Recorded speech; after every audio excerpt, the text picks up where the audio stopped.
Olá, bem-vindos à nossa análise de hoje. O foco é uma movimentação recente e bem significativa do governo Trump. Estamos falando daquela ameaça de impor novas tarifas comerciais, sabe, visando países com políticas que eles consideram alinhadas ao BRICS. Temos um texto aqui que detalha essa proposta e, bom, as ondas que ela já começou a fazer. A ideia é a gente mergulhar um pouco nos detalhes dessa possível tarifa adicional de 10%, quem seria afetado, qual o cronograma e, claro, o contexto maior por trás disso tudo. Vamos investigar isso juntos.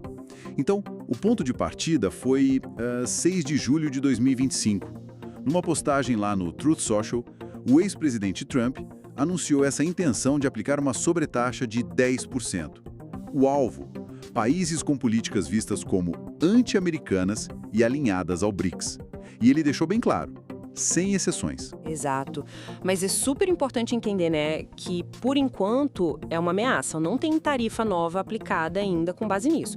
O plano que foi divulgado é notificar cerca de 100 países até 9 de julho, tá? Com a tarifa para valer mesmo a partir de 1º de agosto. O objetivo que eles declaram é usar essa pressão toda como tipo um incentivo, uma alavanca quase para forçar negociações bilaterais que sejam mais vantajosas para os Estados Unidos. Interessante essa tática, né? Usar a ameaça para negociar. Mas essa distinção entre as tarifas que já existem, as base, e essa nova, que está ligada especificamente ao BRICS, isso é comum ou é uma mudança de estratégia? Olha, representa uma camada adicional bem importante. É fascinante observar o contexto. Lá em abril de 2025, já tinham entrado em vigor as tais Liberation Day Tariffs, aquela tarifa base de 10% sobre quase tudo que entra nos Estados Unidos, embora com algumas suspensões e limites. O que a fonte ressalta é que essa nova tarifa de 10% seria somada àquela. E o gatilho é explicitamente político, a relação que eles percebem de um país com o BRICS. Ligar tarifas tão diretamente assim à diplomacia de bloco é, sem dúvida, uma tática notável. E o impacto dessa tática, mesmo sendo só uma ameaça por enquanto, foi na hora, né? Impressionante como uma postagem só, antes de qualquer coisa concreta, já fez esse barulho todo. Sim, o impacto financeiro foi quase instantâneo. A fonte detalha bem isso. Moedas de mercados emergentes sentiram a pressão logo de cara.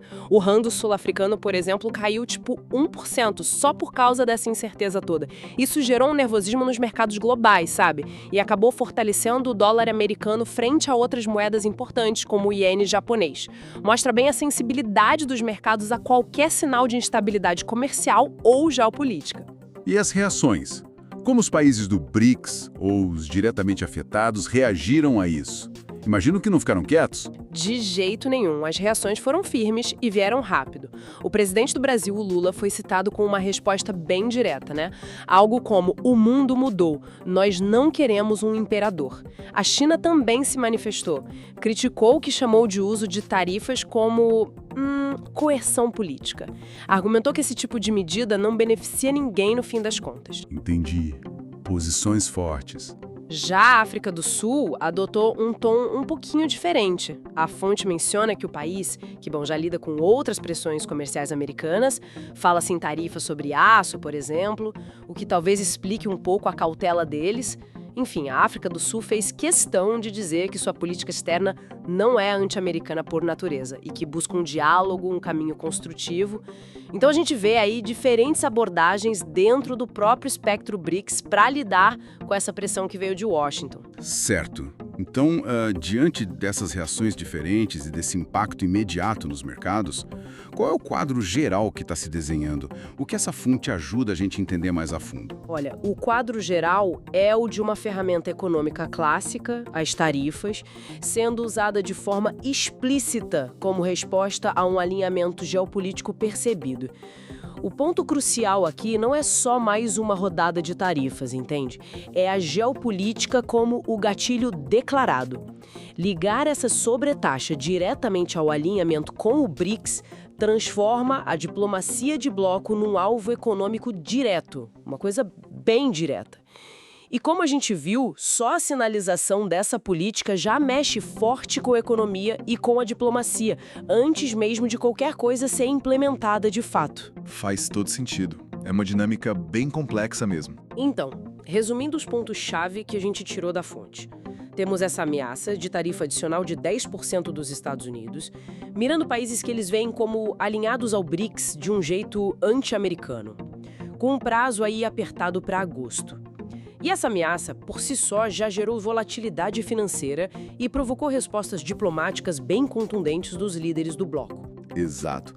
Fica claro o piso dessa movimentação. E isso, nos deixa com uma questão importante para pensar. Considerando essa interconexão toda da economia global e as reações que a gente já viu só com a ameaça, que tipo de negociações ou realinhamentos estratégicos ou até mesmo escaladas poderiam surgir se essas tarifas adicionais fossem mesmo implementadas em larga escala? Fica aí a reflexão sobre essas dinâmicas comerciais e políticas globais que talvez estejam prestes a se intensificar.